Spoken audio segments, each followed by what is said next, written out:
కాదండి, అలా కాదు. మీ దగ్గరికి వస్తున్నా 1 by 1. ఇప్పుడు సరే, ముందుగా నమస్తే ప్రేక్షకులకి, మిత్రులకి, అదేవిధంగా టీవీ యాజమాన్యానికి నమస్తే అండి. నమస్తే. ఇప్పుడు బీఆర్ఎస్ పార్టీ వాళ్ళు ఈ విధంగా బీఆర్ఎస్ ప్రతినిధి మాట్లాడుతుంటే నాకు నవ్వు వస్తుంది. ఆయన ఏ విధంగా మాట్లాడుతున్నారు చూడండి. దానికి ఈ భూ పందేరానికి తెరవేసిందే మీ హయాంలో. ఈ భూ పందేరానికి ఈ ఒక భూ యాజమాన్య మార్పు కోసము మీరు బాటలు వేసిందే మీ హయాంలో. మీరే స్టార్ట్ చేసిన దాన్ని. మీరు స్టార్ట్ చేసి ఇప్పుడు కాంగ్రెస్ మీద అంటే ఇద్దరు కలిసి ఏం నాటకాలు ఆడుతున్నారండి. దండం తెలంగాణ ఆగండి.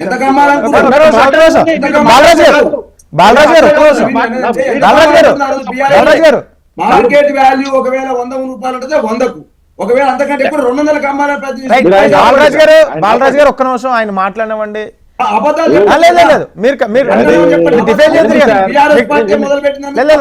ఫస్ట్ చెప్పనివ్వండి. పాయింట్ టు పాయింట్ మీరు డిఫైన్ చేద్దరు. పాయింట్ టు పాయింట్ ఒకసారి చెప్పండి. పాయింట్ టు పాయింట్ మాట్లాడదామండి. పాయింట్ టు పాయింట్ మాట్లాడదాం. ఆయన మాట్లాడేటప్పుడు నేను ఆయన అడ్డం రాలే. నా వాయిస్ పోవాలి కాబట్టి నన్ను బుల్డోజ్ చేసే ప్రయత్నం కాంగ్రెస్ పార్టీ మిత్రులు కానీ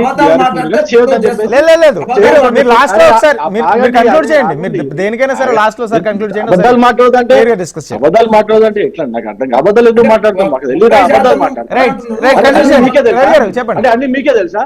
అన్ని మీకే తెలుసా? మాకు తెలియదు. మాకేం తెలియదా? మాకు అంత కూడా నాలెడ్జ్ లేదా? మాకు చదువు రాదా? మాకు అబద్ధాలు ఏంటండి? ఇప్పుడు ఇండస్ట్రియల్ పాలసీ ఇక్కడ నుంచి ఓఆర్ఆర్ అవతల పరిశ్రమలు పోవాలని చెప్పేసి పెట్టింది మీ ప్రభుత్వ హయాంలోనే కాదా? మీ ప్రభుత్వ హయాంలోనే పెట్టిరు. దానికి బాటలు వేసింది మీరేనా కాదా? దానికి బాటలు వేసింది కూడా మీరే.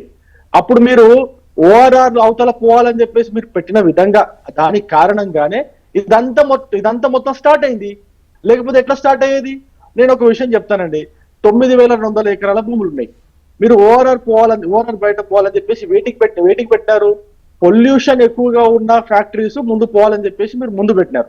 దాని తర్వాత ఏం చేసినారు? ఎవరెవరైతే అప్లై చేసుకుంటారో వాళ్ళు కూడా పోవచ్చు అని చెప్పేసి మీరు తర్వాత దాంట్లో మీరు అది చేసినారు. ఇప్పుడు మీ కాంగ్రెస్ పార్టీ దాన్ని సాకుగా తీసుకొని ఇప్పుడు మీరు కాంగ్రెస్ పార్టీ వాళ్ళు ఏమంటారు? మీరు స్టార్ట్ చేసింది కాబట్టి మేము దాన్ని మల్టిపుల్ జోన్లుగా పారిశ్రామికవేత్తలకు అవకాశం ఇస్తామని చెప్తున్నారు. ఈ ప్రభుత్వం వచ్చిన తర్వాత వీళ్ళు ఏం చేస్తున్నారు? హడావిడిగా తొందరగా అస్తవ్యస్తంగా అసలు ఏమి దాని అసలు స్టడీ కూడా చేయకుండా ఎక్కడ కూడా కనీసం ఎంత ఇంపాక్ట్ పడుతుంది, ఎంతమంది పారిశ్రామికవేత్తల చేతుల్లో ఈ భూములు ఉన్నాయి, వాళ్ళంతా కలిపి ఎన్ని ఎకరాలు ఈ భూములు వాళ్ళ చేతుల్లో పెట్టుకున్నారు, రేపు పొద్దున ఈ భూములన్నీ కన్వర్షన్ అయితే ఎన్ని కుటుంబాలకు ఉపాధి దెబ్బతింటుంది, ఎన్ని కుటుంబాలు రోడ్డున పడతాయి, ఇవన్నీ ఏం ఆలోచించేది లేదండి. ఇవన్నీ ఆలోచించకుండా ప్రతిపక్షంతో చర్చించకుండా అస్తవ్యస్తంగా నిర్ణయాలు తీసేసుకొని అది చేసేసుకుంటే ఏమండి ఇది భూమి ఒకప్పుడు ప్రభుత్వము ఇదే పారిశ్రామికవేత్తలకు ఏదైతే గవర్నమెంట్ రేట్ ఉంటుందో అంటే ఎస్ఆర్ఓ రేట్ ఉంటుందో దానికంటే తక్కువ రేట్ కి రిజిస్ట్రేషన్ చేసి అంటే అప్పుడు వాల్యూ ఎగ్జాంపుల్ చెప్తున్నా, అప్పుడు వాల్యూ ₹1 ఉంటే 20 పైసలకు 30 పైసలకు రిజిస్ట్రేషన్ చేసింది. ఎందుకు? ఉపాధి కల్పిస్తారు, అక్కడ ప్రజలకి చుట్టుపక్కల ఉన్న ప్రజలకి ఉపాధి దొరుకుతుంది, పారిశ్రామికంగా మన అవసరాలు తీరుతాయని చెప్పేసి అప్పట్లో ప్రభుత్వం సదుద్దేశంతో అప్పుడు ఇచ్చింది. అంటే ₹1 వాల్యూ ఉంటాయి. గవర్నమెంట్ వాల్యూ అంటున్నారు మళ్ళీ, మార్కెట్ వాల్యూ కాదు.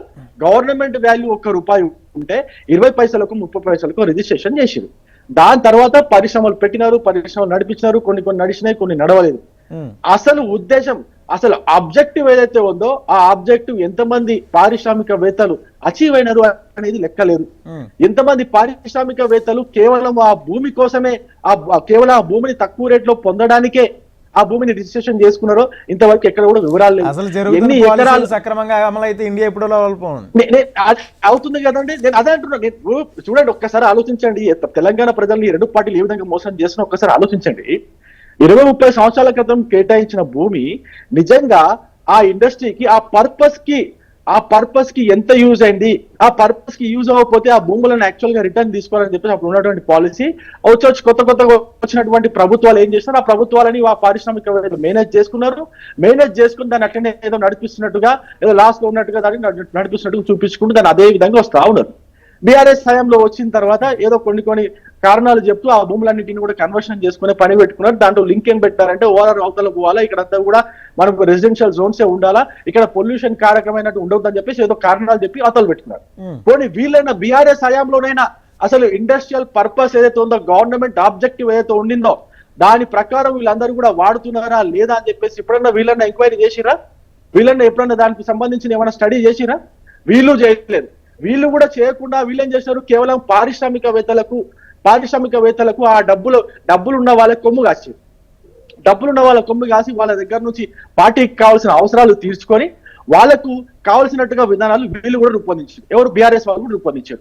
ఎవరు కూడా ఇంతవరకు ఏ ప్రభుత్వం, బీఆర్ఎస్ ప్రభుత్వం గత 10 సంవత్సరాలు కావచ్చు, కాంగ్రెస్ ప్రభుత్వం హడావిడిగా చేసినట్టు ఈ 2 సంవత్సరాల కాలంలో కావచ్చు, అసలు పర్పస్ ఏంటి, ఆబ్జెక్టివ్ ఏంటి, ఆ భూమిని అంత తక్కువ ధరకు ప్రభుత్వం ఎందుకు ఇచ్చింది, ఆ తక్కువ ధరకు ఇస్తే ఆ పరిశ్రమలు అక్కడ స్థాపించబడ్డాయా, ఎంతమంది ఈ పరిశ్రమల పైన ఉపాధి కలుగుతున్నది, ఎన్ని కుటుంబాలు ఈ పరిశ్రమల పైన బతుకుతున్నాయి, నిజంగా ఎంత రెవెన్యూ జనరేట్ అవుతుంది, అసలు హైదరాబాద్కి ఏమైనా ఉపయోగం ఉందా లేదా అనేది అసలు ఆలోచించారా అండి? లెక్క చేయరా అండి?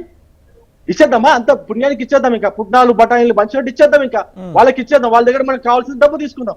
గత 2 సంవత్సరాలుగా ఈ 9,000 ఎకరాల భూములు ఏదైతే ఉన్నాయో, ఈ 9,000 ఎకరాల్లో ఎక్కడెక్కడైతే ట్రాన్సాక్షన్స్ జరిగినాయో, ఎక్కడెక్కడైతే అమ్మకాలు బదిలీలు జరిగినాయో వాటన్నిటి వివరాలు కూడా తీయాలి. ఎక్కడెక్కడైతే బదిలీ జరిగిన తర్వాత అక్కడ ఎటువంటి కార్యం ఏమండి, ఏ విధంగా బదిలీ జరుగుతాయండి? ఒకవేళ నాకు తక్కువ ధరకు భూమి ఇచ్చారు, నేనేం కమిట్మెంట్ ఇస్తున్నాను ప్రభుత్వానికి, ఇక్కడ నేను ఫ్యాక్టరీ పెడతా, ఉద్యోగాలు ఇస్తా, మన అవసరాలు తీరుస్తా అని చెప్పేసి నేను కమిట్మెంట్ ఇచ్చా. దాని తర్వాత ఆ కమిట్మెంట్ పూర్తి కాలేదు. అప్పుడు ప్రభుత్వం పని ఏంటి? ఆ డబ్బుకి ఎంతైతే రిజిస్ట్రేషన్ ఫీజు కి తక్కువ ధరకి అయితే ప్రభుత్వం ఇచ్చిందో ఆ భూమిని వాపస్ తీసుకోవడమో లేకపోతే వేరే ఎవరికైనా ఇండస్ట్రీ వాళ్ళకి ఇవ్వడమో చేయాలి. అట్లా చేసిర్రా? లేదు. కానీ దాని ఏం చేసిరు, ఆ వ్యాపారవేత్త ఆ భూమిని అదే విధంగా హోల్డ్ చేసుకొని పెట్టి లీజ్కి ఇవ్వడమో కిరాయికి ఇవ్వడమో ఏదో చేసుకున్నాడు. తను కిరాయి తింటున్నాడు, లేదా తను లీజ్ డబ్బులు తను తింటా ఉన్నాడు. కానీ అసలు ఆబ్జెక్టివ్ అచీవ్ అవ్వలేదు. మరి ఇదంతా ఎవరు ఎంక్వైరీ చేయాలా? కేవలం ఇప్పుడు పారిశ్రామికవేత్తలందరూ కూడా ఒక కోటరీలాగా ఏర్పడ్డారు, గవర్నమెంట్ ఉన్న వాళ్ళ దగ్గరికి వచ్చారు, స్టూడెంట్స్ ఆఫ్ మాకు ఇది ఉన్నది. ఇప్పుడు ఎగ్జాంపుల్ అండి, ఇప్పుడు ఆర్టీసీ క్రాస్ రోడ్ పోతే రామ్నగర్ ఉంది కదా, అక్కడ ఇండస్ట్రియల్ ఏరియా ఉన్నది. అదంతా ఇప్పుడు కాస్ట్లీ ఏరియా అయిపోయింది. అక్కడ అంతా ఈ షోరూమ్ లకు సంబంధించినటువంటి వర్క్ షాప్స్ కావచ్చు, ఈ లోకల్ లో నడిచేటువంటి వర్క్ షాప్స్ అవన్నీ కొంచెం బాగా నడుస్తున్నాయి అక్కడ. ఆ వర్క్ షాప్స్ నుంచి వీళ్ళు కిరాయిలు తీసుకొని గత 20 సంవత్సరాలు కిరాయిలు తీసుకొని వాళ్ళు బాగా డబ్బు వేస్తున్నారు. కానీ ప్రభుత్వం వాళ్ళకి ఎందుకు ఇచ్చిందండి ఆ భూమి? ప్రభుత్వం వాళ్ళకి దేనికోసం ఇచ్చింది? అసలు ఆ ఆబ్జెక్టివ్ తీరిందనేది ప్రభుత్వం ప్రశ్నించాలి కదా, ప్రభుత్వం వివరాలు సేకరించాలి కదా. సేకరించకుండానే అసలు ఎందుకు లీజుకి ఇచ్చారు, ఎంత లీజ్ అమౌంట్, మీరు చెప్పినట్టుగా చాలా భూముల్లో ఏదైతే ఇండస్ట్రియల్ డెవలప్మెంట్ కోసం ఇచ్చారో అవి దారుణంగా అసలు ప్రభుత్వం తక్కువ రేటుకి మీకు అప్పచెప్తే, ఇప్పుడు ప్రభుత్వం అప్పచెప్పినటువంటి విధానాన్ని మీరు ప్రతిపక్షంలో ఉన్న వాళ్ళు ప్రశ్నించారు. అప్పుడు కాంగ్రెస్ నోరు మూసుకొని కూర్చుంది. బీఆర్ఎస్ ప్రభుత్వం ఇటువంటి విధానాలు తీసుకొచ్చి అప్పుడు నోరు మూసుకొని కూర్చుంది. ఎందుకు రేపు పొద్దున మనకు కూడా దోచుకునే అవకాశం వస్తే మన గవర్నమెంట్కి వస్తా చెప్పేసి వాళ్ళు కాంగ్రెస్ వాళ్ళు కాము కూర్చున్నారు. ఇప్పుడు బీఆర్ఎస్ వాళ్ళు కూడా అదే విధానాన్ని పాటిస్తున్నారు. ఇప్పుడు కాంగ్రెస్ వాళ్ళు చేసినట్టు విధానం 2 సంవత్సరాల నుంచి దీని గురించి ప్లాన్ నడుస్తా ఉంది.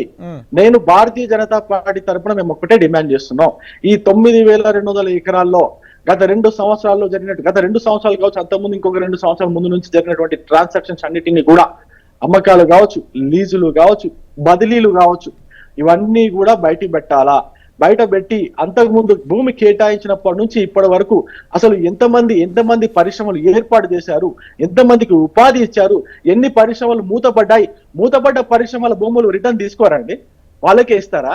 దారుణం కాదు ఇది. ఇప్పుడు ఎగ్జాంపుల్ సార్, ఒక చిన్న ఎగ్జాంపుల్ చెప్తా. 1980లో భూమి కేటాయించారు అనుకున్నాం సార్. 1980లో భూమి కేటాయిస్తే 85లోనే 86లో పరిశ్రమ పెట్టారనుకున్నాం సార్. 85లో 86లో పరిశ్రమ పెడితే 1990 కల్లా పరిశ్రమ క్లోజ్ అయిపోయింది అనుకున్నాం సార్. 90లో ఒక 5-6 సంవత్సరాల్లోనే క్లోజ్ అయిపోయింది అనుకున్నాం, లేదా 10 సంవత్సరాలు క్లోజ్ అయిపోయింది అనుకున్నాం సార్. 2000 సంవత్సరాలు క్లోజ్ అయిపోయింది అనుకున్నాం. గత 20 సంవత్సరాల నుంచి ఖాళీగా పడుతుంది సార్ ఆ భూమి. 20 సంవత్సరాల నుంచి ఖాళీగా పడుతుంది సార్. అప్పుడు ప్రభుత్వం యొక్క బాధ్యత ఏంటి సార్? ఆ భూమిని రిటర్న్ తీసుకోవాలి కదా, ఆ భూమిని రిటర్న్ తీసేసుకోవాలి కదా. భూమిని రిటర్న్ తీసుకోకుండా 20 సంవత్సరాల నుంచి అక్కడ కనీసం పరిశ్రమ పెట్టకుండా, పరిశ్రమ నడపకుండా, ఉపాధి కల్పించకుండా, ఏమి చేయకుండా కేవలం హోల్డ్ చేసుకుని పెట్టుకుంటే ఇప్పుడు 20 సంవత్సరాల తర్వాత అది తక్కువ ధరకి వాళ్ళకే మళ్ళీ మీరు రిజిస్ట్రేషన్ చేస్తాము, మల్టిపుల్ జోన్ గా చేంజ్ చేస్తామంటే రేపు పొద్దున ఏమవుతుంది? ఆ పారిశ్రామికవేత్త కోటీశ్వరుడు అవుతాడు.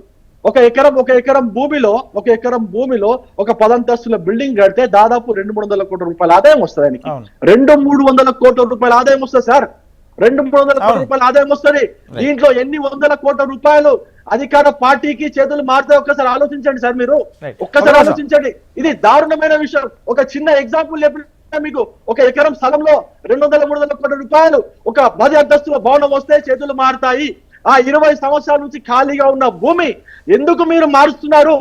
అది రిటర్న్ తీసుకోవాలా, అది గవర్నమెంట్ లా రిటర్న్ తీసుకోవాలా. అప్పుడున్నటువంటి పాలసీ ఏందో మొత్తం బయటికి తీయండి.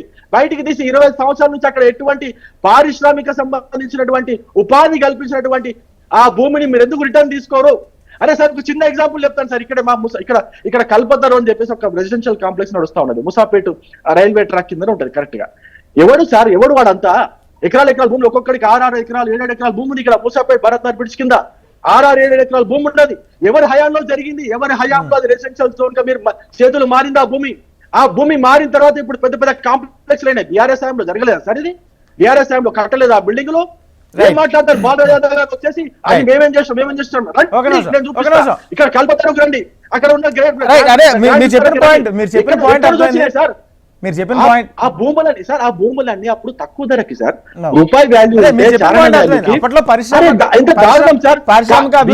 దొబ్బిదిన్నారు బీఆర్ఎస్ వాళ్ళు, దొబ్బి తిన్నారు ఇట్లాంటి భూములన్నీ కన్వర్షన్ చేసి. బాలరాజు యాదవ్ గారు నన్ను